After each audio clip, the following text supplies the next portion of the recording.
Hello everyone and welcome to another video. You guys have probably seen this trailer already for season 1 of Marvel Rivals Eternal Night, which is coming out Friday this week. What day is it? 10th, 9th, depending on where you are. When this drops, it might be... time zones are weird.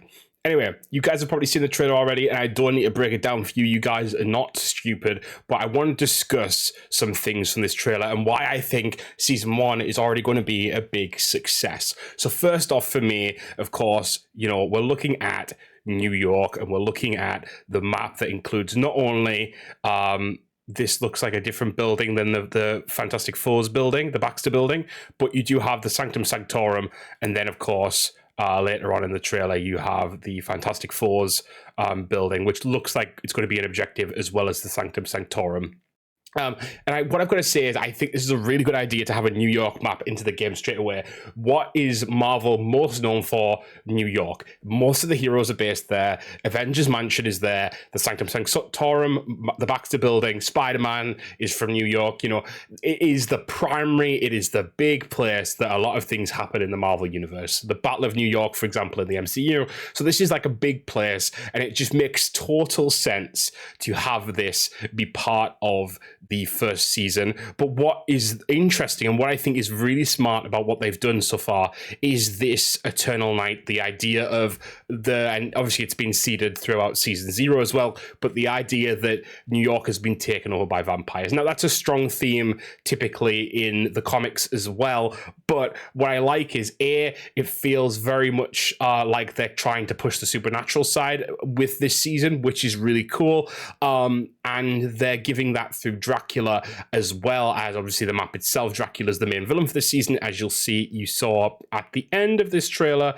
He is Drac himself here, with the Fantastic Four, which we'll get onto in a minute, going up against him. Now, what I think is really good about this is vampires aren't used much in Marvel, not in like the mainstream media. They've just done a vampire hunt storyline in the comics. It was a big vampire run, but apart from that, not really a big part of the Marvel cosmos as it stands, and obviously not really big part of the MCU besides Blade showing up very recently. So aside from that, it's a really good piece of property to use for Marvel that is fresh for people. It's not connected to the MCU, but there's like ways to fit things in there, right? Like Blade, like Morbius. There's stuff that you can kind of bring in that fits to popular culture at the same time, but it's their own piece of the universe. The only other thing that's really used the vampires in recent media is Midnight Suns, which a lot of people didn't actually play. So this is really, really sensible to me to use this as the backdrop for season 1 to get us into New York, which is such a big part of Marvel, and then give the vampire twist on that. And also it really connects to some of the characters we already have in game, like Mark Spector. We can deal with a little bit of the death side of things with Hela. Doctor Strange, of course, is relevant here as well. So, and then obviously, New York characters like Cloak and Dagger discuss being in New York with Spider-Man, and there's a lot of stuff there that is also relevant as well. But what I think is really like the linchpin of this season is, of course, the Fantastic Four. But I think the intersection of those three things is what interests me the most.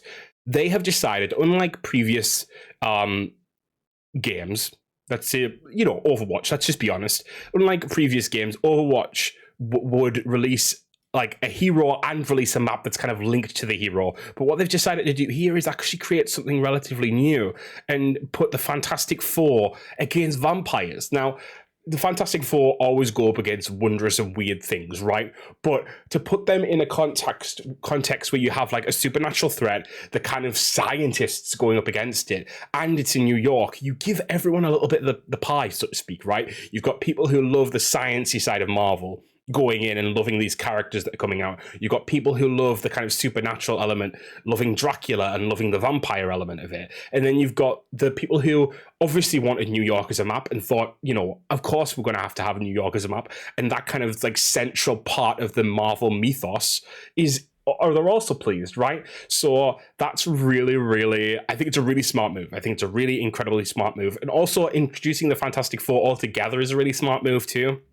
Because if you had one and not the other for like, or the other three for like a season or two, it would feel really weird, right?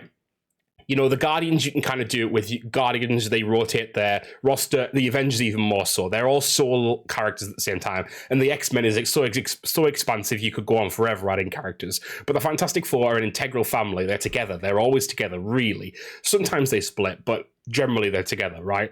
So I feel like it's such a smart idea to release them all in the same season. But of course, as it's kind of been rumored, we're going to get 2 to start with and 2 thereafter. We're literally going to see gameplay footage of Sue Storm, Invisible Woman, and Reed Richards, Mr. Fantastic. I don't know why that took me so long to remember. Tomorrow. So we're going to see that tomorrow, late on tomorrow. So I might make a video about that the next day, or we might even leave it because we're kind of jumping. We're almost nearly there at that point, and I might do a video when they release. But yeah, I think this is a really smart way to do this season. So as you guys can see here, this is the designs for them as well, and they've went with a very futuristic design here, which I think is interesting because this looks like the modern day timeline of the universe as well. But I think it's a really stark design. I think it's a really great design. You can tell instantly they're Fantastic Four members, and like, I mean, the Thing and the Human Torch, you can tell it anyway, but especially with Sue and Reed, you're going to see that and recognize instantly that it's those characters. And I think that's what is perfect about this so far. And then yeah, so we've got kind of Dracula here working for Doom. There was a little bit of a synopsis put out for this, and the synopsis reads that he's working for Doom. He's doing this for Doom, and basically his taking over and turning, like locking the moon and making this eternal night is causing issues for Doctor Strange and dissipating Pages of the Darkhold. And I'm wondering if that's maybe something to do with the Capture the Flag mode that's been kind of rumored.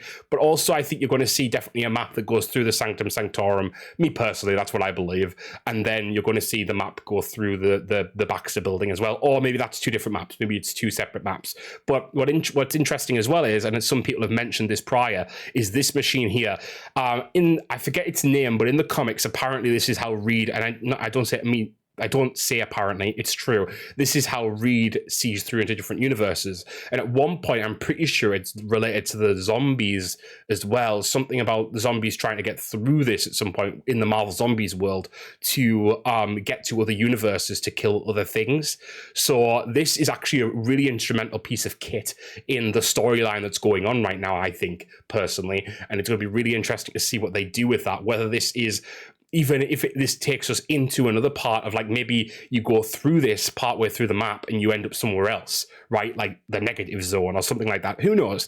That might be like totally like out there theory, but I think that would be a really cool map design to go through somewhere and ending up somewhere totally different. There's dungeons in Final Fantasy like that where you actually just get teleported into a totally different place halfway through the dungeon. And I think that's always a really fun concept. And I think it gives a little bit of life to the map in that way. And to be honest, what would be even cooler, and I think Marvel Rivals has done so much with the destructive environments, etc., I almost think it would be cool if they did a map where you went through and actually there's potential to have 2 or 3 different versions of places you go to. Now, that's a lot of work, but it means that you could have maps based in that area as well. So you could literally have this map be a start point, and you could go through and end up halfway through one of the other maps. Now, that's like a big concept that I just kind of pulled out of the top of my head, but I think it'd be a really cool thing for Marvel Rivals to do, and I think it would really spice up the gameplay a little bit, because you never know where you're going to end up. You don't know what strategies you're going to need next. You don't know what characters you're going to need next. You don't know whether you're going to be in a building or outside a building. But either way, I think this season looks great. I think the characters look amazing. Very excited to see Sue and Reed coming to the game early as well. Those are I love all of these characters. I'm a really big Fantastic Four fan, but these 2 especially, Reed and Sue, I love to the next degree. So very excited to see where this goes, and I hope you guys are too. Let me know if you guys are excited for season 1 and your thoughts on season 1 as well. What do you think about my thoughts as well? Let me know. Until next time, guys, until later this week when we get to see this season in action, I'll see you later. Bye, guys.